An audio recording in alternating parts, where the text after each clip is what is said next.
Bienvenidos, somos los Trotamundos y ahora estamos en Guadalajara. Hoy vamos a ver unas cosas súper originales, no se imaginan, pero nadie se imagina lo que hay acá. Verdaderas joyas y las vamos a descubrir. Empiezo a tirar alguna información práctica.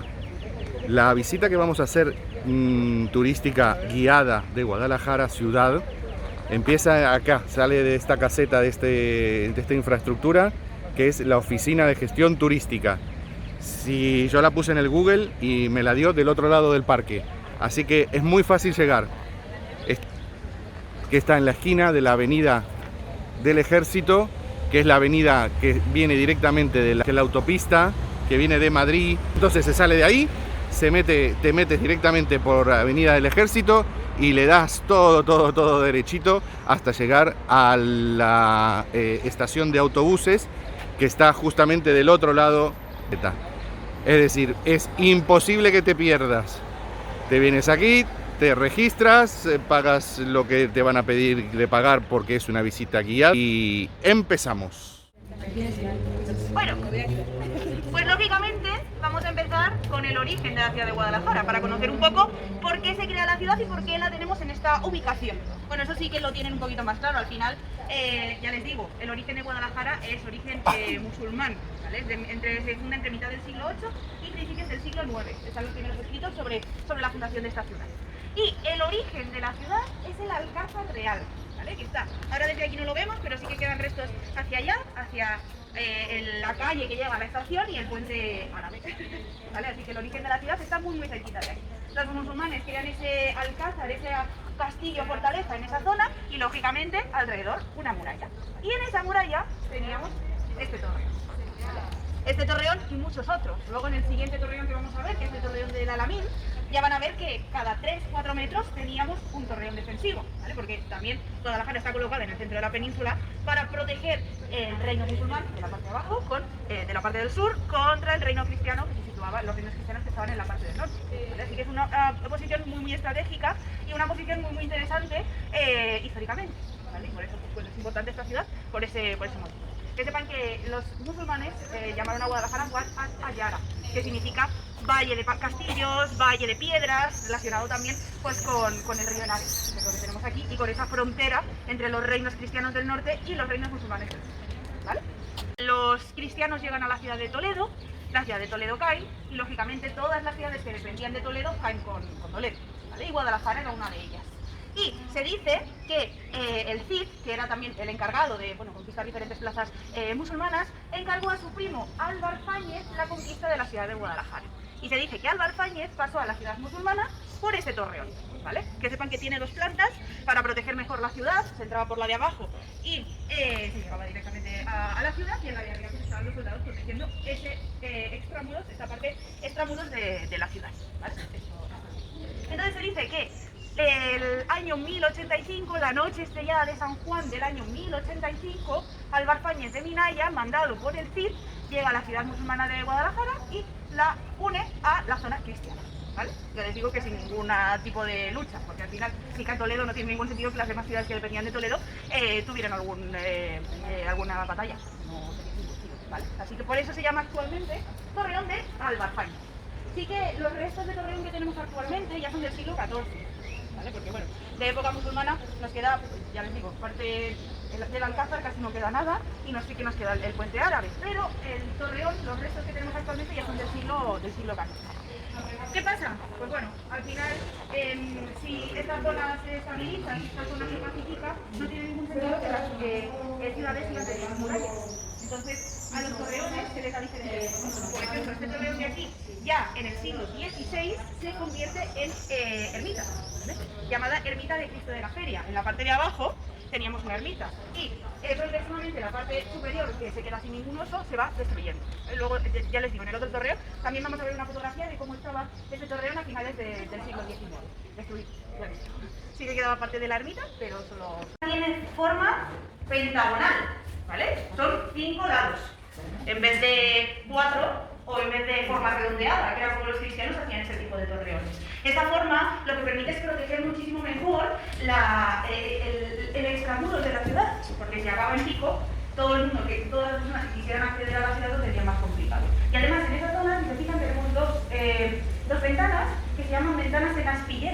porque son más grandes por dentro que por fuera, para que el soldado se pudiera tumbar y protegerse mejor. Así que ya les digo, es una forma muy inteligente de construir este tipo de torreón y esta forma sí que se sabe que es de origen musulmán. ¿Hay comunicación con las plantas? No, en este caso no.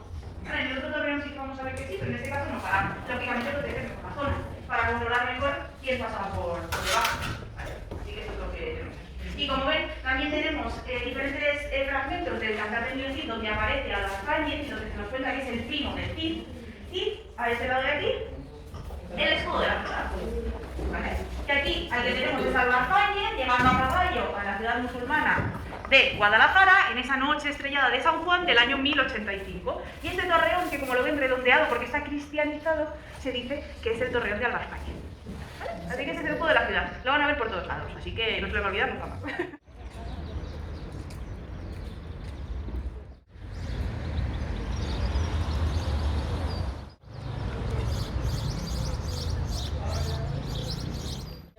Bueno, esta es una de las joyas de la corona de Guadalajara, el Palacio del Infantado. ¿Vale? Y ahora, antes de comenzar la explicación del palacio, quiero que nos imaginemos esta zona en el siglo XV. ¿Vale? Esta zona se la tiene que imaginar como una plaza llena de palacios renacentistas y donde el infantado era el protagonista de todo. ¿Vale? Y aquí era donde se celebraban pues, las principales ferias, las principales fiestas, los mercados y pues bueno, el infantado era el protagonista. ¿Por qué se creen que tenemos ahí arriba un balcón? Porque es como pasa ahora. Arriba se colocaban pues los nobles más ricos, el infantado de su familia y sus amigos, para que se les viera y para que dijeran, oye, estos son los importantes de la familia. ¿Vale? Así que se lo tienen que imaginar de esa forma, toda esta Entonces, ya les digo, este palacio es del siglo XV, ¿vale? Se construye hacia 1480, ¿vale? Aquí, este palacio lo construye Íñigo López de Mendoza, el segundo duque del Infantado. Y lo construye donde su padre, don Pedro, tenía sus casas, ¿vale? Esto de aquí.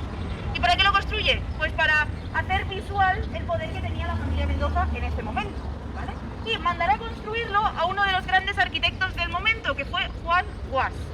Juan Guas, bueno, aparte de arquitecto, era escultor, era, hombre renacentista que sabía hacer de todo. Y el estilo de los palacios que realiza...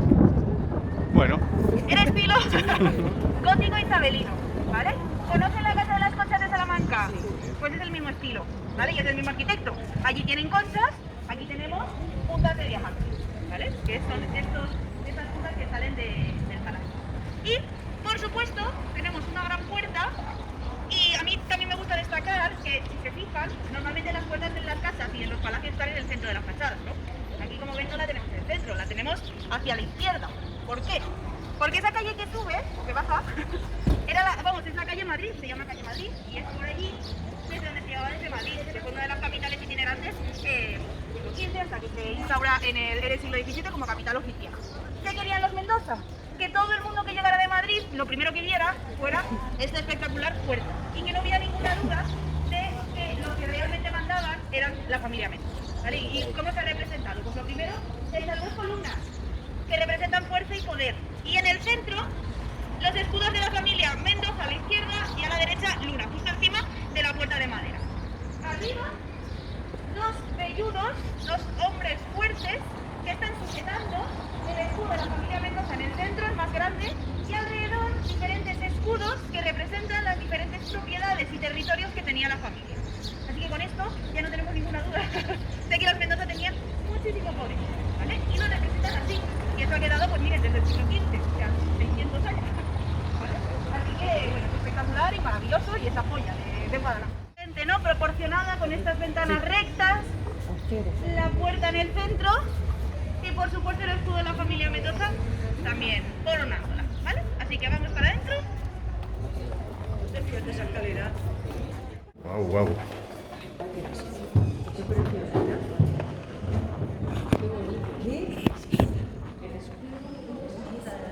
Divino. Acá vinimos a recitar poesía también.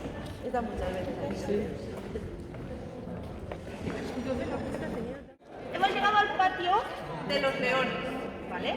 Que se llama patio de los leones porque si se fijan, tenemos león, ¿vale? El león es el símbolo del rey, Imagínense el poder que tuvo la familia Mendoza para atreverse a colocar en su propio palacio el símbolo del rey y que los reyes no les dijeran nada. ¿Vale? Así que también es una muestra de todo ese poder y esa fuerza que tuvo la familia en este mundo. ¿Vale? Si se fijan, tenemos abajo leones, el escudo de la familia Mendoza y el escudo de la familia Luna intercalados, y en la parte superior, que ya se construye durante la ampliación del siglo XVI, tenemos grifos. ¿Vale? Los grifos, que es un animal mitológico que es mitad león, mitad águila. ¿Vale? De nuevo representando esa fuerza y esa fuerza. También quiero que se fijen en la diferencia de columnas de la planta inferior y de la planta superior. Esta columna de fuste liso y arriba ya columna helicoidal. Así que bueno, este patio es espectacular y de nuevo reafirma este poder de la como hojas. Y bueno, ya que he traído aquí también les voy a contar un poquito las funciones que ha tenido hablando de su construcción este palacio. Sí que los Mendoza estuvieron viviendo aquí hasta el siglo XIX, pero en este momento el duque decide que el palacio se va a utilizar para dar cobijo a los huérfanos de guerra. Pero llega la guerra civil a Guadalajara. Guadalajara, al final, al estar cerca de la capital, era la puerta de ingreso a la capital y a ganar o a perder la guerra. Entonces, por desgracia, en este caso fue protagonista al inicio de la guerra y fue protagonista de bombardeos a la ciudad. Como justo enfrente del palacio teníamos la Academia de Ingenieros Militares y el cuartel de San Carlos, o sea, la zona militar, se bombardea aquella zona y el palacio también. Y toda esta esquina de aquí, derrumbada, totalmente. Aquí ya les digo, en el siglo XVI vendrán a trabajar artistas que trabajaron en el Escorial. Aquí vendrá a trabajar Rómulo Cincinato, ahora frescos maravillosos. La mayoría de los techos de las habitaciones eran de madera. Con los bombardeos todo se incendia. Y actualmente, pues bueno, nos quedan 3 o 4 salas decoradas y ya está. Así que desgraciadamente se pierde mucho de lo que fue este palacio en su plenitud. ¿Dónde es esto? ¿Qué es esto? Ahora lo descubriremos juntos. Ay, mira, te ponen los nombres de los árboles. Me encanta, mira, fresno.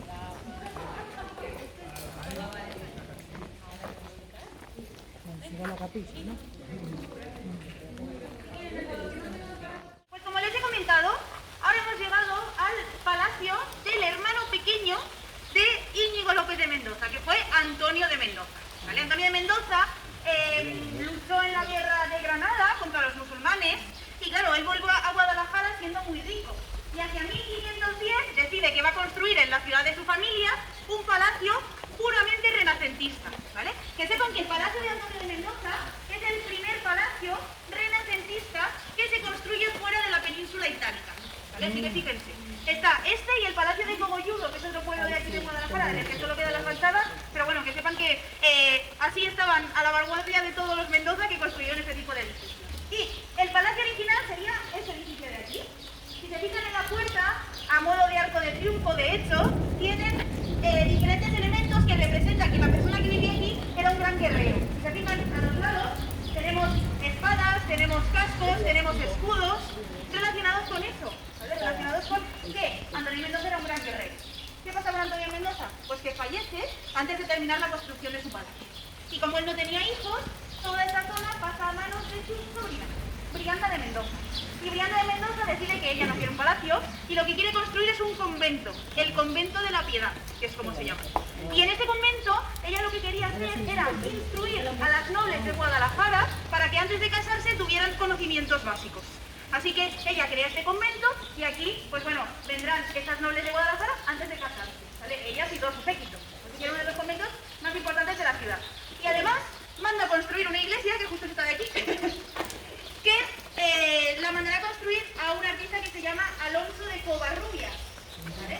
Gran artista, y que el estilo que representará aquí se llama estilo plateresco. Porque si se fijan, el diseño que tenemos en la portada recuerda a los diseños que se hacen en la plata. Puramente ya renacentista. Arriba la representación de la Piedad y a los lados el escudo de la familia Mendoza y Luz. Y este edificio se utilizará como convento, pero por supuesto la guerra de sucesión tendrá gran impacto en Guadalajara y en esta zona también. La guerra de independencia también tendrá gran impacto. Aquí llegarán los franceses, expolian todo el convento. En estas dos situaciones las monjas quieren huir. Y lo que ya hizo que el convento no funcionara más fue las diferentes desamortizaciones del siglo XIX. Sí, actualmente, primero, cuando se desamortiza el convento, se utiliza como Diputación Provincial. Y luego, a principios del siglo XIX, se creará el primer instituto de las provincias, el Instituto Friana de Mendoza, en honor a esta gran dama. El problema es que el edificio se queda muy pequeño y a principios ya del siglo XX el Friana de Mendoza se trasladará a otro edificio. Este edificio se cierra, se amplía toda esa zona. La ampliará Ricardo Velázquez Bosco, que fue el arquitecto, pues bueno, aquí hizo el Panteón de la Condesa de la Vega del Pozo, pero en Madrid, por ejemplo, uno de sus edificios más representativos es el Palacio de Cristal, que seguro que lo conocen, ¿vale? Entonces, pues bueno, él vino a trabajar aquí, amplían todo el edificio para que pueda acoger a más alumnos y se creará, el Friana de Mendoza se queda en otro lado, y aquí tendremos el Instituto Liceo Caracena. Actualmente es uno de los institutos de Guadalajara y el Instituto Liceo Caracena. Este es el patio del colegio de Rafael. ¿Y saben lo que estaba en la iglesia? El salón de actos. Porque claro, con todos esos espolios de las diferentes guerras y las amortizaciones, todo lo que tuvo que le hizo grandioso, pues ya no lo tenemos. Entonces, pues bueno, se quitó todo, se reconstruye como salón de actos y es lo que tenemos actualmente. Se nota el tiempo. Muy bien.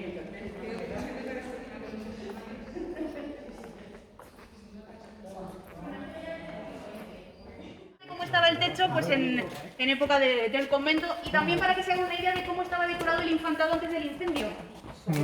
Sí, esa especie de mocara, ves esta madera, cómo se incendió. Y ahí tienen una placa con la inscripción de la fundación del Instituto Friana de Mendoza, que pone Reina Elizabeth. La reina no estuvo aquí, pero se inaugura durante su reinado. Espera que la escalera es original, ¿verdad? sí.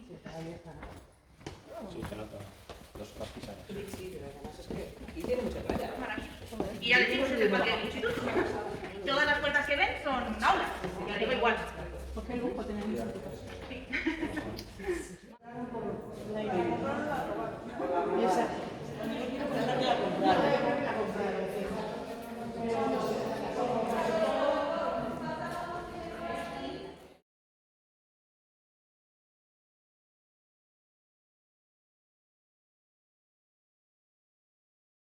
Aquí vemos la de clausura y por esa puertecilla de allí, en el horario que pone en la puerta, se puede acceder y venden pastas, venden bollos.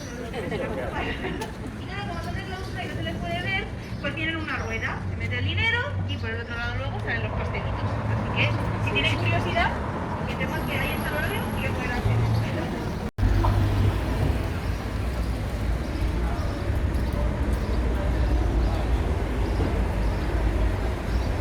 Vamos a ver el horario.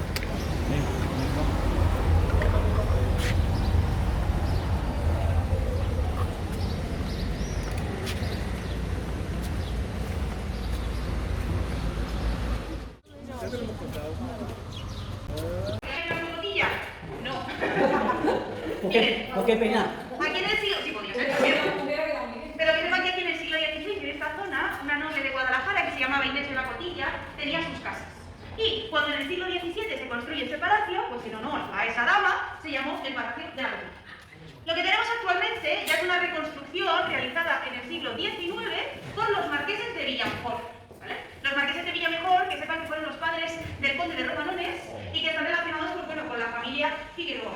¿Vale? Con la mujer de Rafael, que también sonará, es esa familia, ¿vale? Que es de origen de Guadalajara. De hecho, su panteón lo tenemos, está en el cementerio de la ciudad.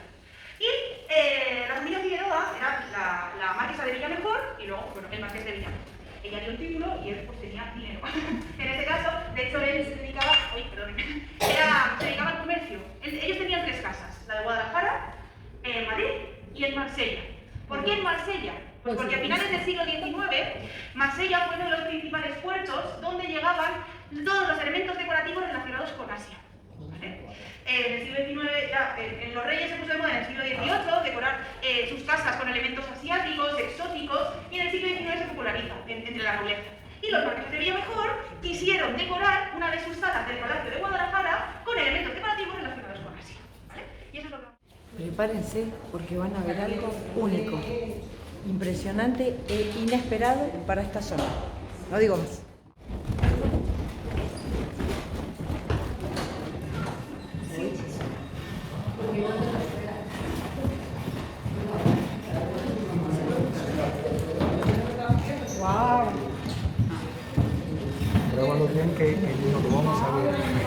grábalo bien.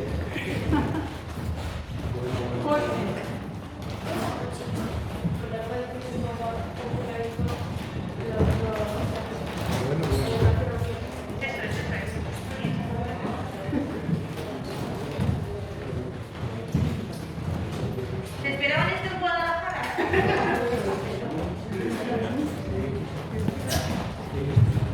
Pues como les he comentado, el marqués de Villamejor trabajaba con este tipo de decoración. Él le encargaba todos los elementos decorativos en Pekín y llegar a Marsella y luego los trajo a Guadalajara. ¿Por qué Guadalajara y no en Madrid? Pues por lo que les ha pasado a ustedes. En Guadalajara a lo mejor había algo parecido. Pero ya les digo yo que en Guadalajara, nada. ¿Vale? Así que esa es la idea de esto de aquí. Y esto que vemos en la pared es papel de arroz pintado con acuarela, tinta china y guaché. Eso es lo que vemos aquí, a mano. Guaché. Guaché es una pintura que está entre la témpera y la acuarela. No es tan densa como la témpera, pero no es tan aguda como la acuarela. Y claro, con la tinta china se pueden hacer esos detalles que ven los personajes, ¿vale? Es que está pintado pelo a pelo, se ven los pelos de los bigotes, de las cejas, de las pestañas. Es un detalle, esto a mano. Ya las pestañas de los caballos. Sí, sí. No, es increíble. Es una pasada. Y eso, es original de Pekín del siglo XVIII. Esto no lo tenemos ni en China. Porque bueno, como saben, a principios del siglo XX llegó todo lo que se llamó la Revolución Cultural, en la que se destruye todo lo que había anterior a este momento y se reconstruye. Entonces aquí lo que tenemos es algo único. ¿Vale? Aquí tienen una foto de cómo estaba la habitación cuando los marqueses vivían aquí. Aquí los marqueses, pues bueno, tendrían que venido de China a sus invitados, veladas musicales y bueno, quedaban estupendos. Sí, hombre. El mobiliario sí que cuando ellos se retiran del palacio se lo llevan, pero el papel de arroz lo tenemos. ¿Les ha dado tiempo a contar cuántos personajes tenemos ya en la sala o no? No. Pues son 380. ¿Vale? Para que lo sepan. Son los que tenemos aquí. Y sí que, según los estudios que los según los estudios que se han ido haciendo a lo largo de estos años, se dice que sí que nos puede contar una historia, pero que sea incompleta. Porque si se fijan, en la puerta nos faltaría parte de esta historia, en la parte que viene la tercera se coloca. Entonces, pues bueno, sí que les voy a contar una historia, que es la que se supone que nos cuenta este papel, pero más que no de esto se coloca para decorar. Esa es la idea. Así que, ya les digo, este papel se puede leer de forma horizontal y también de forma vertical. Y les voy a contar con las dos. ¿Bien? Vamos a empezar por la historia que se lee de forma horizontal. Y vamos a empezar pues, por la primera escena.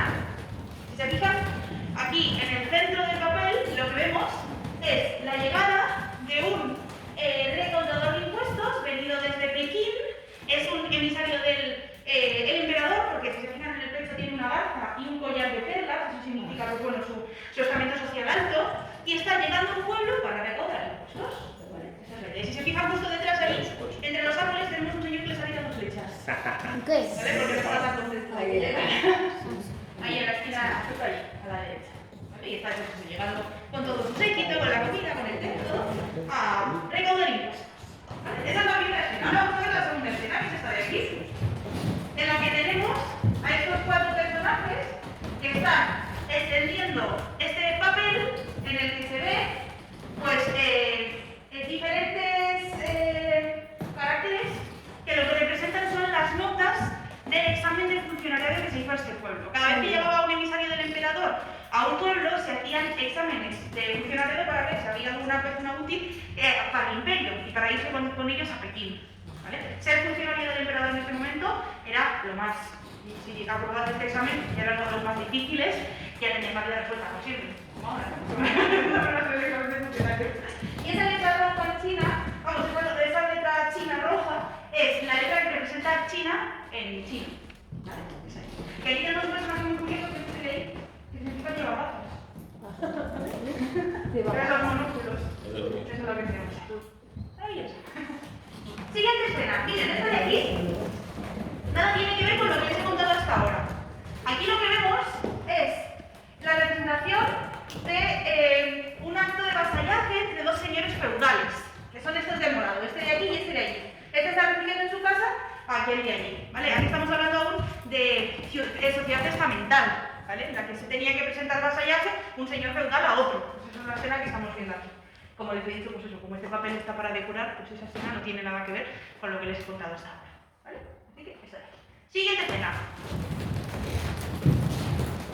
Miren, aquí tenemos a estos señores de ahí, que lo que están haciendo es colocar una columna roja.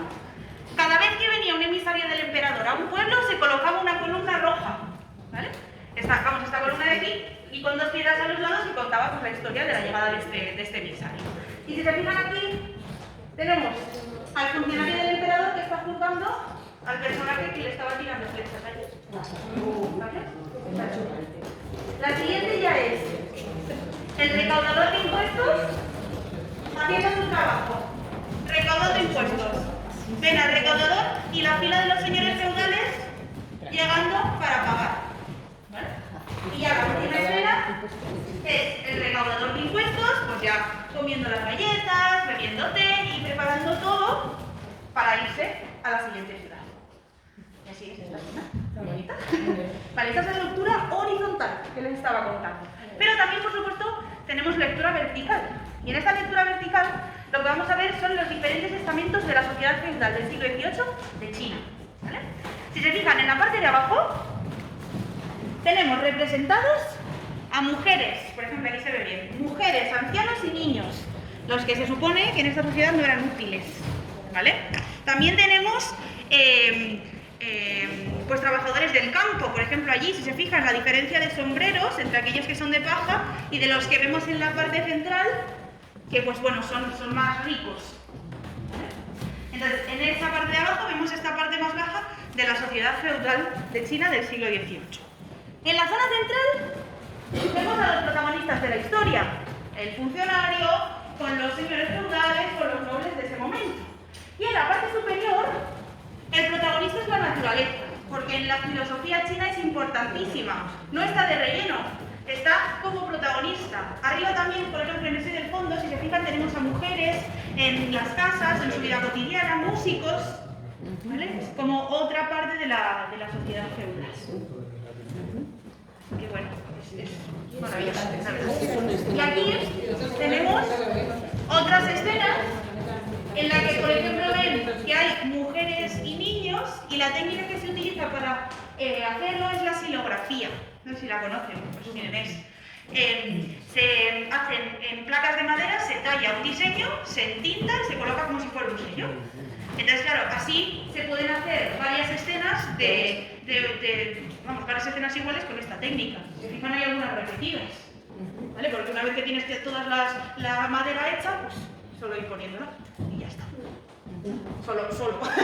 Pero bueno, que sepan que se hizo con este tipo de técnica. Y la parte roja, por ejemplo, en el hueco de la madera tenía que poner el color rojo. O a lo mejor rellenarla, pintándola. Ah. Sí.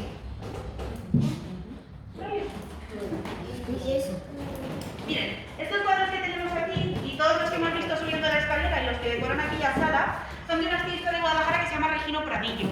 Él dio parte de su obra para que se expusiera aquí y pues es lo que tenemos. Aquí aparte de este salón, en el Palacio de la Godilla, se dan clases de diferentes artes. Aquí se dan clases, por ejemplo, de pintura, de escultura, hay clases de guitarra, de tapices, o sea que se dan clases de diferentes artes.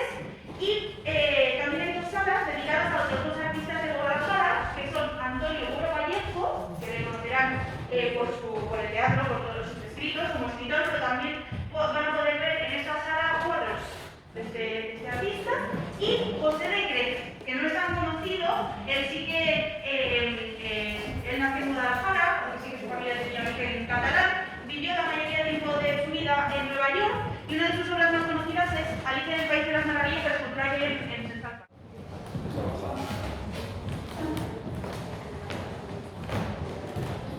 Impresionante esto, ¿no? Estamos todos con la boca abierta. Increíble. Hemos llegado a la capilla de Luis de Lucena. Vale, esto es una capilla funeraria, aunque parezca una especie de castillo fortaleza con las almenas que tiene, es una capilla funeraria. Y esta capilla, bueno, se llama capilla de Luis de Lucena porque fue Luis de Lucena la que la manda a construir. ¿Vale? Luis de Lucena nació en Guadalajara en el siglo XVI, era un hombre humanista, o sea, él sabía de todo. Y Guadalajara se le quedó pequeño, así que que gracias a la familia Mendoza teníamos gran conocimiento y bueno, llegaba bastante cultura a la ciudad, pero él se fue a Roma y llegó a ser hasta médico del Papa. O sea, imagínense la sabiduría que tenía este tío. Y cuando ya pensaba que su vida se estaba terminando, él decide que quiere ser enterrado en su ciudad natal, en Guadalajara. Y manda los planos para construir una capilla que estuviera al lado de la iglesia de San Miguel.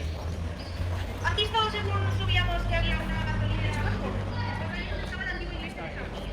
Pero a finales del siglo XIX... Que no es esta. Que no es la que estoy mostrando.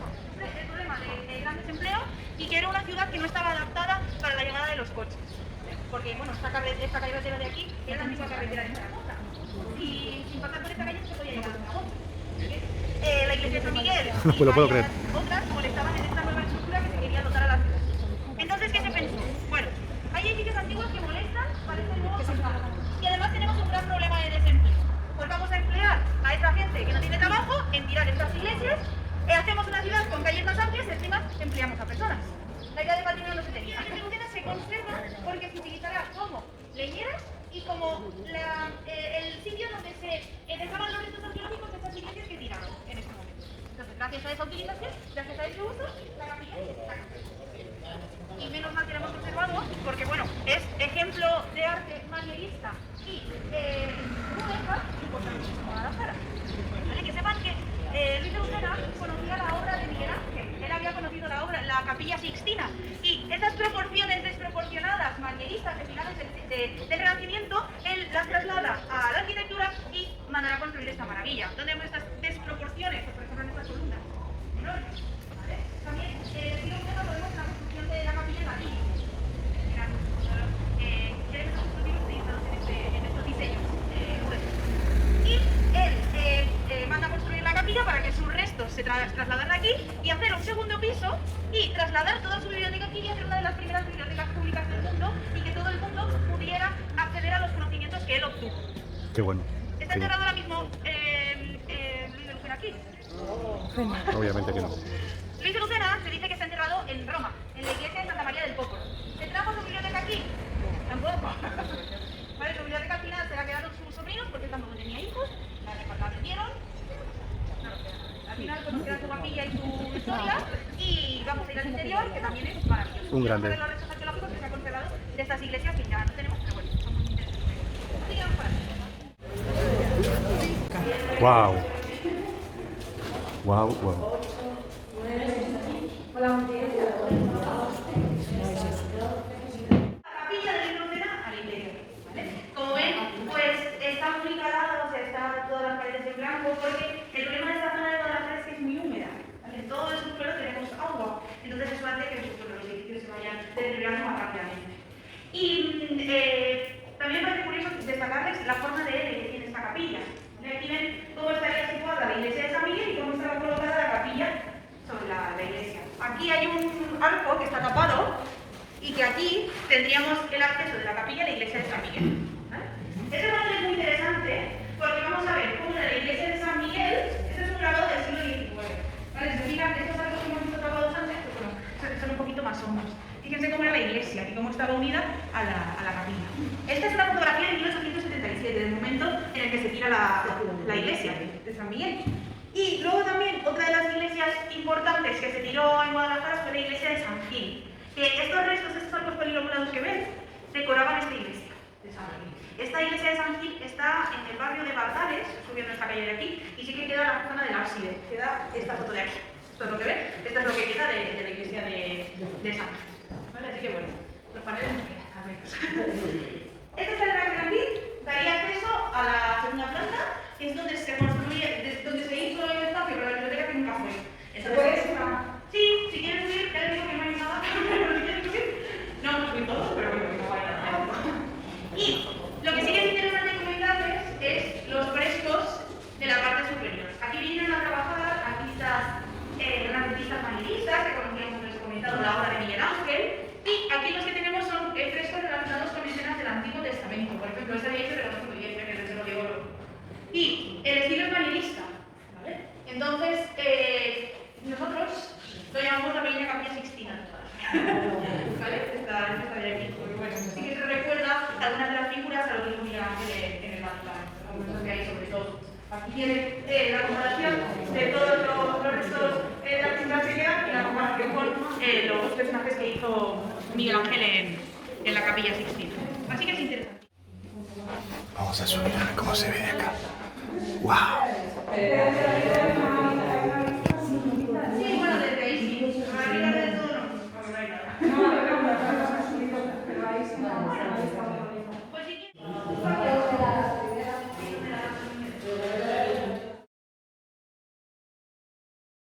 gótica maravillosa que aquí tenemos en concatedral Mudéjar en este caso. Una de las cosas más interesantes de esta concatedral pues son los arcos de herradura que decoran la puerta principal y esos dos accesos a las capillas laterales. Que bueno, que sí que el origen del arco de herradura es visigodo, pero sí que nosotros lo tenemos más presente en el arte musulmán, ¿vale? De nuevo arte mudéjar, arte que hacían los musulmanes y en la zona cristiana. La concatedral es de origen del siglo XIV, ¿vale? Los arcos de herradura y la utilización del ladrillo, de nuevo, en esta concatedral. El campanario sí que es posterior, es ya del siglo XVII, y si se fijan además tiene un chapitel al estilo de los Austrias, también del siglo XVII, y del arte relacionado con los Habsburgo en la pizarra y los chapiteles, ¿vale? Les recomiendo que si quieren esta tarde accedan también a la concatedral y vean el retablo relacionado con la vida de la Virgen, que es maravilloso. Pero ahora vamos a seguir y vamos a retomar la época medieval de Guadalajara. ¿Seguimos en Guadalajara o en Sevilla? Patio sevillano. Guadalajara da para todo, ¿eh?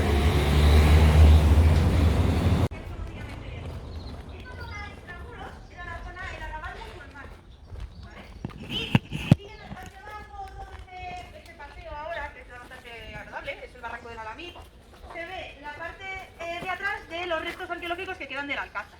Si tienen tiempo y ganas, también yo les recomiendo que pasen un poquito por aquí y que vean esa zona también original de Guadalajara, ¿vale? Sí que este torreón no estaba en esa muralla primigenia musulmana, sino que ya es de origen cristiano. Este torreón. En el siglo XIII, después de la batalla de Navas de Tolosa de 1212, el centro de la península se estabiliza y pasará a formar parte, pues bueno, ya definitivamente de la zona cristiana. Entonces, como esta zona se estabiliza, más gente quiere venir a vivir aquí y la ciudad se amplía y crece la muralla. Y en esa reubicación de la muralla del siglo XIII se construye este torreón de aquí. Como les he comentado, ahora vamos a entrar al torreón y vamos a ver diferentes mapas que van a explicar muy bien cómo se conformaba la muralla de la ciudad en los diferentes siglos. Y este torreón estaba al lado, a 2 metros del siguiente. O sea, que había como cada torreón, había un torreón cada 2-3 metros. ¿Por qué este sobre el hilo? Porque ha tenido uso. ¿Vale? Como hablábamos del de Albarfáñez, que tenía uso porque era una ermita, pues aquí este torreón se utilizará primero para guardar armas. Sí, pero hay un coche. Después se utilizará como perrera y luego se utilizará como hospital de enfermos. Aquí para la gente que no tenía hogar de la ciudad se había puesto el torreón para que pudieran quedarse, ¿vale? Entonces, como se le ha dado diferentes usos, pues se conserva. Actualmente, ¿qué es? Pues bueno, es bien de interés cultural y es el centro de interpretación de la muralla de Guadalajara. Así que vamos a pasar y les voy a explicar un poquito sobre la muralla, que es interesantísimo. Y vamos para ver.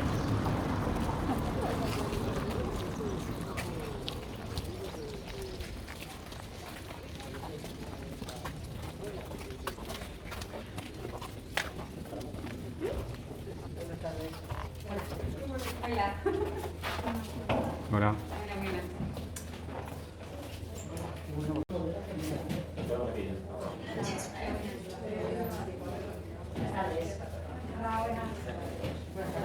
Bueno, como pueden ver, este es la que se comunican las dos plantas. Esta no es la original, no es la escalera original, lógicamente. Era una escalera simplemente de madera que comunicaba una planta con otra. Y como ven, tenemos paneles explicativos de los cambios que... Este es el mapa que se escoge para colocar sobre la ciudad actual las diferentes murallas y yo pues bueno, se las voy a explicar. Vamos a empezar pues bueno, por la etapa musulmana, del siglo VIII hasta el siglo XI, que es cuando llega Albarfáñez y cuando ya pasa a formar parte de la zona cristiana. Miren, el torreón de Alamín estaría aquí, como ven está fuera de la muralla original. El de Albarfáñez justo al otro lado, ¿vale? Aquí tendríamos el alcázar, hacia abajo el puente musulmán y cada saliente que ven aquí era un torreón. ¿vale? Así que pues bueno, hemos conservado dos. Todas estas. Madre mía. ¿Vale? Todo fuera, pues bueno, este era el castil de los judíos, o sea, la zona extramuros, el arrabal judío, y esta zona, el arrabal musulmán. ¿Vale? Llegan los cristianos en el siglo XI, y entre el siglo XI y el siglo XIII, pues bueno, son siglos de continuas luchas, en la que lógicamente pues la gente no quería vivir en el centro de la península. Pero ya como les he comentado, en 1212 los cristianos ganan la batalla de Navas de Tolosa, esta zona se estabiliza y crece. Y la ciudad de Guadalajara crece. Y se tiene que crear pues otra muralla. Aquí. Y como ven, pues ya tenemos ahí el torreón del Alamino. Este sería, como les he comentado, del Alcázar y toda la muralla. Lógicamente, si esta zona se estabiliza, aquí llega el poder nobiliario y también llega el poder cristiano, y es cuando se comienzan a construir pues, las diferentes iglesias de la ciudad. Las iglesias y los conventos. Por ejemplo, el de Santa Clara, que les he hablado antes, y la iglesia de Santiago. La iglesia de San Gil, la que hemos hablado también. La iglesia de Santa María. San Ginés, San Nicolás, esas sí que siguen construidas. La de San Miguel, que es la que se tiró. Y los conventos de San Bernardo y San Francisco, que fueron construidos por las hijas del rey Sancho IV, ¿vale? En el siglo, ya les digo, en el siglo XIII. En el siglo XIV llegarán ya a la ciudad los Mendoza. Como ya la zona se estabiliza, pues la función de la muralla se va perdiendo. Entonces, como llegan los Mendoza, llegará mucha población con ellos. Llegan los Mendoza y todos sus amigos. Entonces, como toda esta zona se estabiliza, pues la muralla se va quitando, porque se necesita ampliar la ciudad. Y las piedras de la muralla se utilizan para la construcción de otros edificios. En el siglo XVII, los Mendoza se retiran de Guadalajara, es un periodo de gran crisis, y claro, para construir los edificios de la ciudad, en vez de traer las piedras de las canteras, pues se sigue utilizando las piedras de la muralla. Y eso es lo que va provocando que poco a poco el recorrido original de la muralla se vaya perdiendo, y en este siguiente panel vamos a ver los restos que aún nos quedan. Miren, por ejemplo, esta de aquí, esta es una fotografía de 1920, que es el interior de uno de los patios de la Academia de Ingenieros Militares. Ellos construyen esta muralla con piedras de la antigua muralla, ¿vale? También tenemos, bueno, esta foto que es también muy curiosa, de 1900, que está la concatedral de Santa María y el torreón del Alamín, ¿vale? Cómo está construido en terrazas. Es más o menos la estructura de la muralla del siglo XIII, que ahora no puedo construir, así que si quieren eso también pueden hacerlo, pero ya les digo que no hay mucho más, ¿vale? ¿Alguna pregunta? Pues ahora vamos a ir al plato fuerte de toda la jornada, ya van a ver. Pues fíjense, sí, va a ser fuerte. Pues ahora queda la puerta. Sí, porque de hecho esta puerta la compró un particular para hacerse una casa, esta era una de sus muros de la casa, y cuando vendió la casa, pues bueno, la compró al final el ayuntamiento y la rehabilita y la restaura y saca de nuevo la puerta. Pero bueno, es lo que nos queda. Ah, pero la casa existió. Sí. El señor se construyó su casa. Qué bien, Sí. Increíble, ¿no? qué bueno. Sí. Bueno,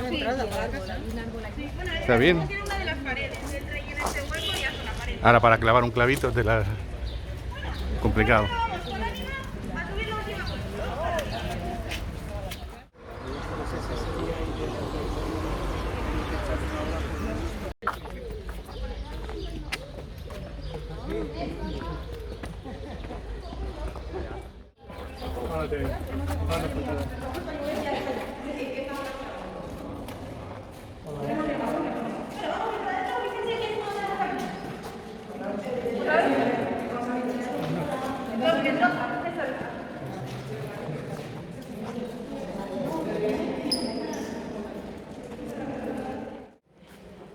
Los símbolos de la cruz.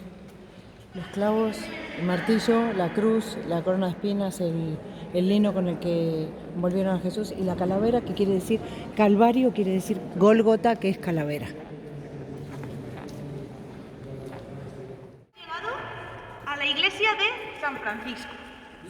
Este es el antiguo convento de San Francisco, que de hecho hemos visto en el mapa, y El origen de esta iglesia, de hecho, fue origen templario. Esta iglesia y el convento se les dio a los templarios para que protegieran a los personas que pasaran por esta zona y bueno, pudieran seguir su camino.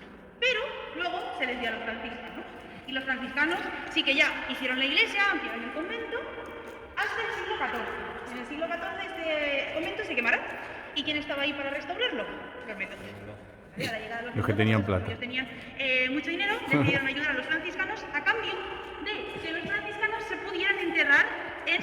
Los franciscanos no, los Mendoza se pudieran enterrar en las capillas laterales de esta iglesia. Y a cambio, pues bueno, ellos lo llenaron de joyas, era una de las iglesias más bonitas de la ciudad, una de las más importantes porque bueno, estaba al cuidado de los Mendoza. Pero en el siglo XVI llegó Ana de Mendoza, la sexta duquesa del Infantado.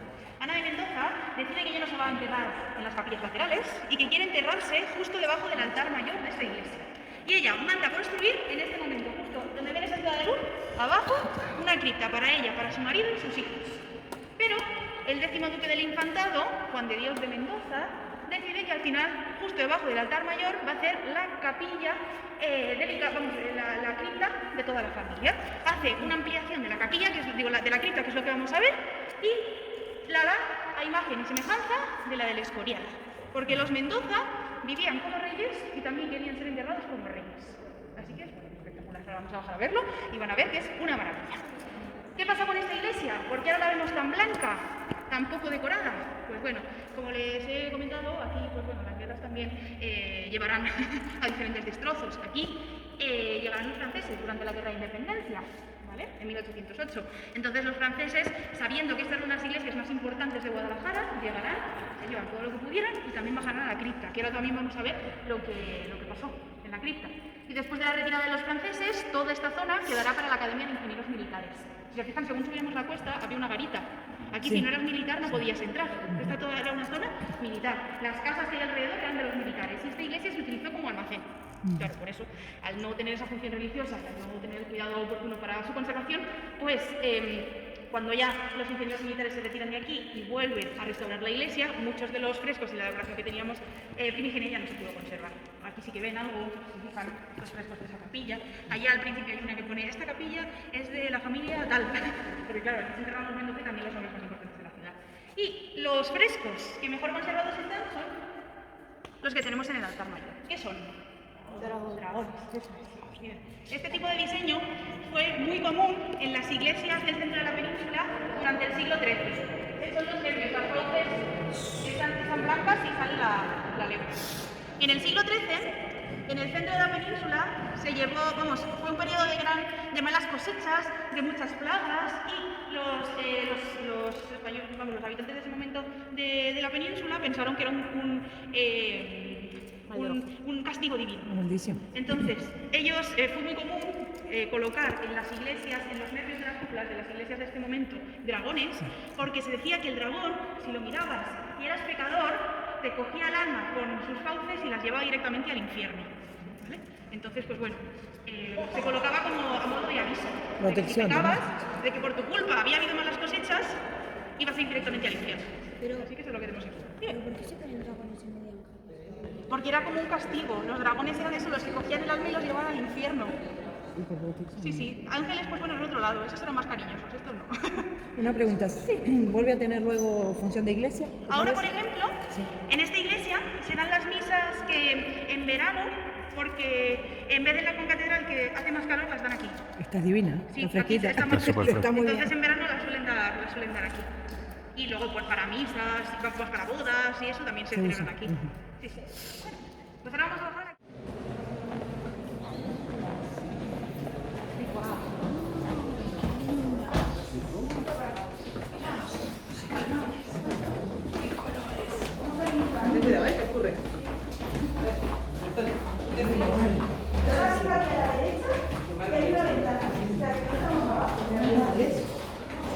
Parece como que hubiera aire acondicionado, ¿eh? ¡Wow!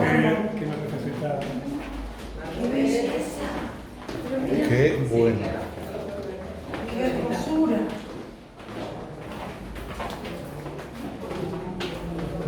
Mármol.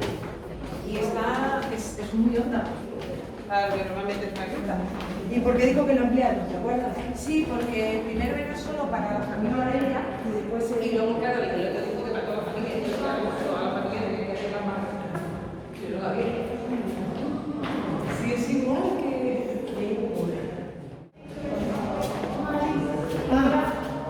gracias. Claro, gracias sería gracias. Ah, gracias. Qué interesante, me encanta. Esa es la entrada de luz que les he comentado detrás del altar mayor, donde Ana de Mendoza quiso construir la capilla primigenia de la familia. Aquí tendríamos 4 huecos a cada lado, 2 y 2, para poder enterrar a Ana de Mendoza, su marido y sus 2 hijos. Y ella lo que quería era colocarse debajo del altar mayor para escuchar durante toda la eternidad misa. Qué bonito, qué poético que ha quedado. Qué poético. Ah. Bueno, ahora se sueña. Luego, ¿qué pasa? Pues bueno, que Juan de Dios de Mendoza, en esa idea también de competir con los Austrias, según se hacía el Escorial, se hizo también la cripta de los Mendoza. O sea que luego él amplía esta zona, pasamos a este lado ya. Y cuando hemos subido al altar mayor, hemos subido unas escaleritas. Esto lo manda a construir él para que vinieran los mismos huecos que había en el Escorial aquí. Así que es eso, la del Escorial, por ejemplo, sí que tiene planta redonda, aquí tenemos planta ovalada, pero los huecos son los mismos. El mármol de allí, pues bueno, tiene otro tipo de conservación, es un mármol más rico, pero también los colores son iguales, y bueno, los huecos son los mismos. ¿Por qué las urnas están destruidas? Pues bueno, como les he comentado, los franceses llegan a la iglesia y bajan a la campanita. Ellos pensaban que los Mendoza se habían enterrado con sus joyas. Pero no, la joya está a los vivos. Los Mendoza se enteraron. Bueno, La historia de la humanidad. Los huesos y el hábito de la cristana. Después las pirámides. Entonces, además de la rabia de los franceses de solo encontrar eso, lo que hicieron fue coger todos los restos y quemarlos. Sí. Ahora, ¿dónde están enterrados los Mendoza? En Pastrana. ¿Vale? En la colegiata de Pastrana, si van o han ido, hay unas blancas que son las originales, las que de las personas que estaban enterradas ahí, porque se enteraban y se pasó en Guadalajara. Entonces, los originales son unas blancas y hay una que es roja, que tiene los diferentes varios nombres, porque claro, no se pudieron usar los restos, de los que estaban enterrados aquí. ¿Vale? Así que es una persona, acuérdense de Guadalajara. Y bueno, ya les digo, hay más muchísimas falta de eso. Y ahora vamos a pasar a una parte que en el Escorial no se puede utilizar porque tiene uso, pero aquí sí. Así que, vamos a ver la primera extracción.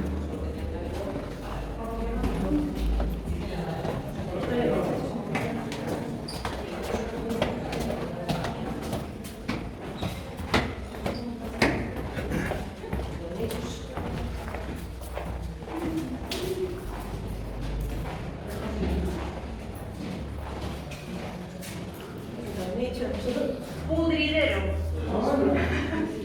En estos huecos que ven, se metían los cuerpos, se dejaban unos 20-30 años hasta que solo quedaban los huesos y luego se trasladaban los huesos a las urnas. Así es como está tal y como se encontró cuando los ingenieros militares se retiraron de aquí.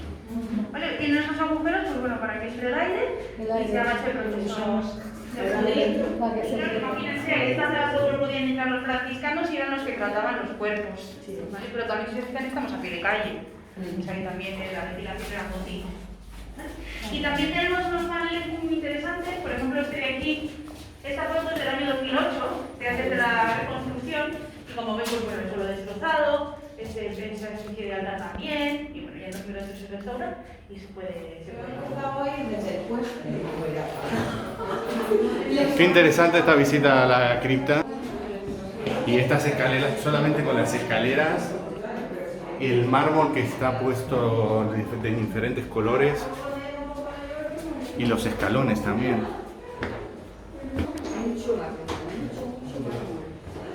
Todo en mármol. Yo porque me dé respeto, sí.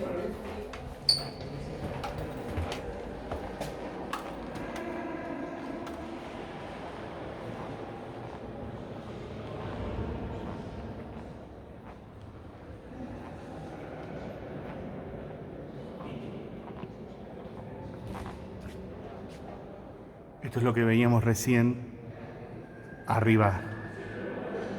O sea, estábamos abajo y veíamos desde abajo esta parte.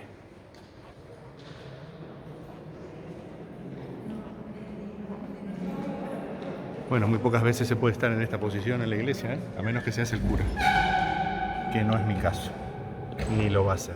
Bueno, y así terminamos la visita guiada en esta iglesia muy, muy especial de Guadalajara.